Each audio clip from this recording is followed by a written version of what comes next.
നമസ്കാരം. പാകിസ്ഥാൻ നടത്തിയിട്ടുള്ള യുദ്ധങ്ങൾക്കും പ്രകോപനങ്ങൾക്കും ശക്തമായ മറുപടി നൽകാൻ എല്ലാ കാലത്തും ഇന്ത്യക്ക് സാധിച്ചിട്ടുണ്ട്. നിലച്ചിരിക്കാത്ത നേരത്ത് പാകിസ്ഥാനെ അടിച്ചു വീഴ്ത്തിയിട്ടുള്ള ഇന്ത്യൻ തന്ത്രങ്ങളെല്ലാം പിൽക്കാലത്ത് ഓരോ ഓപ്പറേഷനുകളായി അറിയപ്പെട്ടു. ഒടുവിലായി ഓപ്പറേഷൻ സിന്ദൂറിലൂടെ ശക്തമായി ഇന്ത്യ മറുപടി കൊടുക്കുമ്പോഴും പാകിസ്ഥാനെ അടിച്ചൊതുക്കിയ ഇന്ത്യയുടെ വീരഗാഥയെക്കുറിച്ച് ഓർക്കാതിരിക്കാനാകില്ല. പാകിസ്ഥാനെ ചുരുട്ടിക്കെട്ടിയ ഇന്ത്യയുടെ പ്രശസ്തമായ ഓപ്പറേഷനുകളാണ് ആ കഥയിൽ.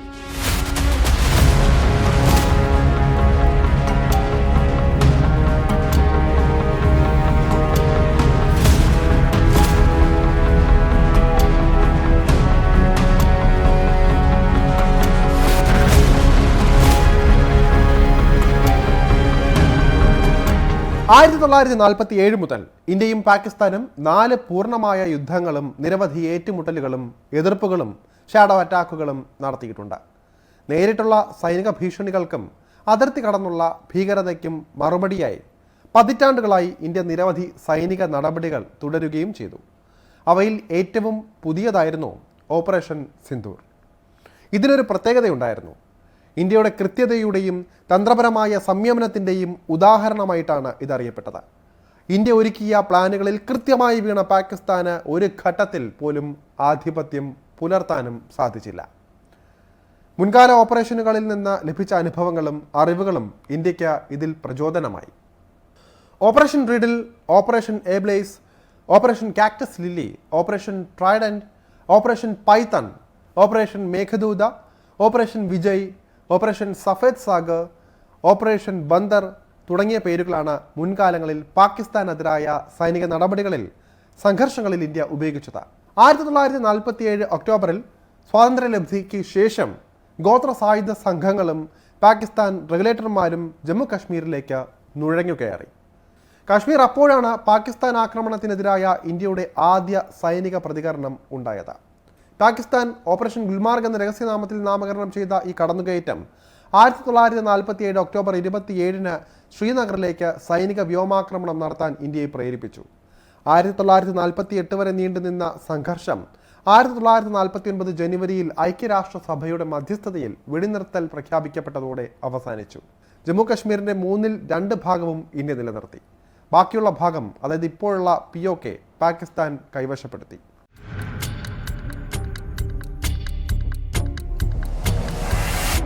1965 ഇൻഡോ പാക് യുദ്ധകാലത്തെ ഇന്ത്യൻ നാവികസേനയുടെ പ്രവർത്തനങ്ങൾ കവർ നൽകിയ രഹസ്യനാമമായിരുന്നു ഓപ്പറേഷൻ റിഡിൽ.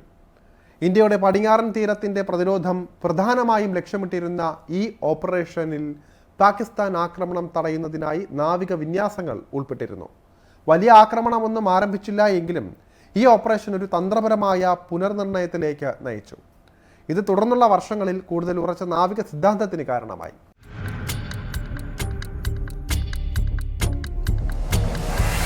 പൂർണ്ണതോതിലുള്ള യുദ്ധത്തിന് തൊട്ട് മുൻപ് 1965 ഓഗസ്റ്റിൽ നടത്തിയ ഓപ്പറേഷൻ എബ്ലേസ് പാകിസ്ഥാൻ പീരങ്കി ഷെല്ലാക്രമണത്തിന് മറുപടിയായി കാർഗിൽ മേഖലയിൽ ഇന്ത്യൻ സേന നടത്തിയ പരിമിതമായ ആക്രമണം മാത്രമായിരുന്നു. ഇന്ത്യൻ സൈന്യം പാകിസ്ഥാൻ ഫോർവേഡ് പോസ്റ്റുകളെ വിജയകരമായി നേരിടുകയും നിശബ്ദമാക്കുകയും ചെയ്തു. ലഡാക്കിൻ്റെ ചില ഭാഗങ്ങളിൽ തന്ത്രപരമായ ആധിപത്യം സ്ഥാപിച്ചു. തുടർന്നുണ്ടായ വിശാലമായ സംഘർഷത്തിന് ഈ നടപടി ഒരു മുന്നോടിയായി. ഇതിനിടയിൽ തന്നെ ഇന്ത്യയുടെ മാതൃക പിൻപറ്റി പാകിസ്ഥാനും ഓപ്പറേഷനും അതുപോലെ തന്നെ അതിന് രഹസ്യ നാമങ്ങളും നൽകി. 1965 ഇന്ത്യ പാക് യുദ്ധകാലത്തെ പാകിസ്ഥാൻ രഹസ്യനാമങ്ങൾ operation Gibraltar, operation grand slam എന്നിങ്ങനെയൊക്കെ ആയിരുന്നു. കാശ്മീരിൽ കലാപം ഇളക്കിവിടാൻ തദ്ദേശീയരായി വേഷം മാറി പാകിസ്ഥാൻ സൈനികർ നടത്തിയ നുഴഞ്ഞുകയറ്റമായിരുന്നു ഓപ്പറേഷൻ ജിബ്രാൾട്ടർ. ജമ്മുവിനെ വിച്ഛേദിക്കുന്നതിനായി അഖ്നൂർ മേഖല പിടിച്ചടക്കാനുള്ള പാകിസ്ഥാൻ ശ്രമമായിരുന്നു ഓപ്പറേഷൻ ഗ്രാൻഡ് സ്ലാം. ഇരുവശത്തും ഉയർന്ന നാശനഷ്ടങ്ങളോടെ ഒരു സ്തംഭനാവസ്ഥയായിരുന്നു ഇതിൻ്റെ ഫലം. സോവിയറ്റ് യൂണിയന്റെ മധ്യസ്ഥതയിൽ താഷ്കന്റ് ഉടമ്പടി ഒപ്പുവെച്ചതോടെയാണ് ഇത് അവസാനിച്ചത്.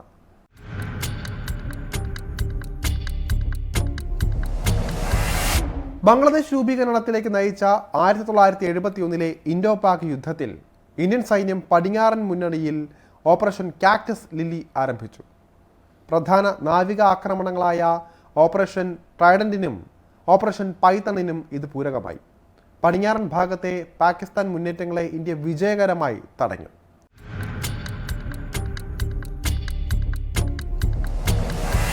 1971 ഡിസംബർ 4 ആരംഭിച്ച ഓപ്പറേഷൻ ട്രൈഡന്റ് കറാച്ചി തുറമുഖത്ത് ഇന്ത്യൻ നാവികസേന നടത്തിയ അപ്രതീക്ഷിത നാവിക ആക്രമണമായിരുന്നു. ഈ മേഖലയിൽ യുദ്ധത്തിൽ ആദ്യമായി കപ്പൽവേധ മിസൈലുകൾ ഉപയോഗിച്ചതിൻ്റെ അടയാളമായിരുന്നു അത്. പാകിസ്ഥാൻ ഇന്ധന ശേഖരത്തിനും നാവികാസ്തികൾക്കും വലിയ നാശനഷ്ടം ഉണ്ടായി. ഡിസംബർ 4 ഇപ്പോൾ നാവിക ദിനം കൂടിയാണ് ഇന്ത്യയെ സംബന്ധിച്ച.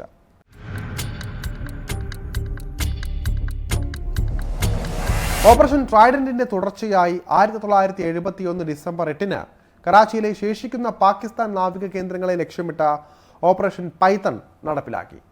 ഈ ഓപ്പറേഷൻ പാകിസ്ഥാന്റെ സമുദ്ര ലോജിസ്റ്റിക്സിനെ കൂടുതൽ തളർത്തിക്കളഞ്ഞു. ഇന്ത്യയുടെ കൃത്യമായ മറുപടിക്ക് പേരുകേട്ടതുകൂടിയാണ് ഓപ്പറേഷൻ പൈത്തൺ. യുദ്ധത്തിന്റെ ഫലം ബംഗ്ലാദേശിന്റെ രൂപീകരണത്തിലേക്ക് നയിച്ചു. പാകിസ്ഥാൻ അപമാനകരമായ പരാജയമാണ് ഇതിൽ ഏറ്റുവാങ്ങിയത്. 90,000-ലധികം സൈനികരാണ് ഇന്ത്യക്ക് മുന്നിൽ കീഴടങ്ങിയത്.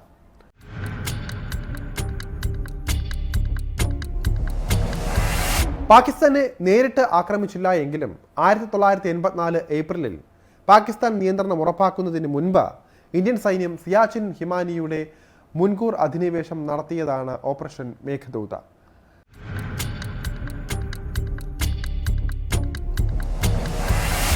ലഡാക്കിലെ കാർഗിലിൽ ഇന്ത്യൻ പ്രദേശത്തേക്ക് പാകിസ്ഥാൻ സൈന്യം അതിക്രമിച്ച് കയറിയതിനെ തുടർന്ന് 1999 മെയ് മാസത്തിൽ ഇന്ത്യ ഓപ്പറേഷൻ വിജയ് ആരംഭിച്ചു.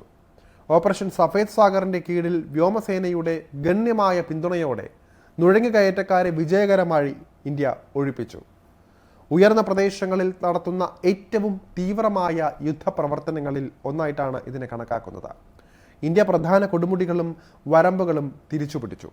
500-ലധികം ഇന്ത്യൻ സൈനികരും ഏകദേശം 3000-ഓളം പാകിസ്ഥാൻ സൈനികരും ഇതിൽ കൊല്ലപ്പെട്ടതായാണ് റിപ്പോർട്ടുകളുള്ളത്. ഇന്ത്യയിലെ ആദ്യത്തെ ടെലിവിഷൻ യുദ്ധമായിരുന്നു അത്. ഇന്ത്യൻ സായുധ സേനയുടെ പ്രശസ്തി ഉയർത്താനും ഇത് സഹായിക്കുകയും ചെയ്തിട്ടുണ്ട്. കാർഗിൽ യുദ്ധസമയത്ത് വ്യോമാക്രമണങ്ങൾക്ക് ഇന്ത്യൻ വ്യോമസേന നൽകിയ രഹസ്യനാമമായ ഓപ്പറേഷൻ സഫേദ് സാഗർ എന്ന പേരിലാണ് ഇതറിയപ്പെടുന്നത്. ശത്രു പോസ്റ്റുകളിൽ കൃത്യമായി ബോംബ് വയ്ക്കാൻ മിറാജ് 2000 ജെറ്റുകൾ വിന്യസിച്ചു.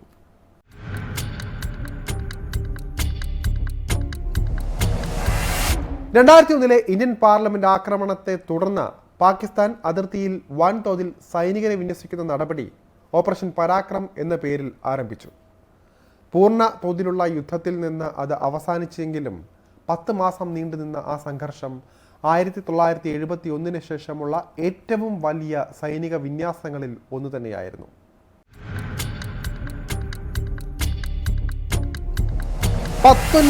ഇന്ത്യൻ സൈനികർ കൊല്ലപ്പെട്ട ഉറി ഭീകരാക്രമണത്തിന് മറുപടിയായി 2016 സെപ്റ്റംബർ 29 പാകിസ്ഥാൻ ആസ്ഥാനമായുള്ള തീവ്രവാദികളുടെ ലോഞ്ച് പാഡുകൾ ലക്ഷ്യമിട്ട ഇന്ത്യ നിയന്ത്രണ രേഖയ്ക്ക് കുറുകെ സർജിക്കൽ സ്ട്രൈക്ക് നടത്തി. മാധ്യമങ്ങൾ അനൗദ്യോഗികമായി ഓപ്പറേഷൻ എക്സ് എന്ന് വിളിച്ചിരുന്നുവെങ്കിലും അതിർത്തി കടന്നുള്ള ഇന്ത്യയുടെ പുതിയ സിദ്ധാന്തത്തെ ലക്ഷ്യമിട്ടുള്ള പ്രതികാര നടപടിയായിട്ടാണ് ഈ ഓപ്പറേഷൻ പ്രദർശിപ്പിക്കപ്പെട്ടത്. ഇന്ത്യൻ സായുധ സേനയിലെ പാരാട്രൂപ്പർമാർ നിയന്ത്രണ രേഖ കടന്ന് പിഒകെയിലെ ലക്ഷ്യങ്ങൾ ആക്രമിക്കുകയായിരുന്നു.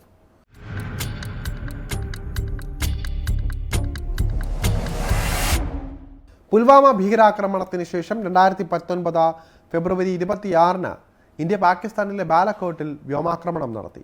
ഓപ്പറേഷൻ ബന്ദർ എന്ന രഹസ്യനാമത്തിൽ അറിയപ്പെടുന്ന ഇത് 1971 ശേഷം അന്താരാഷ്ട്ര അതിർത്തി കടന്നുള്ള ആദ്യത്തെ വ്യോമാക്രമണമായി അടയാളപ്പെടുത്തി.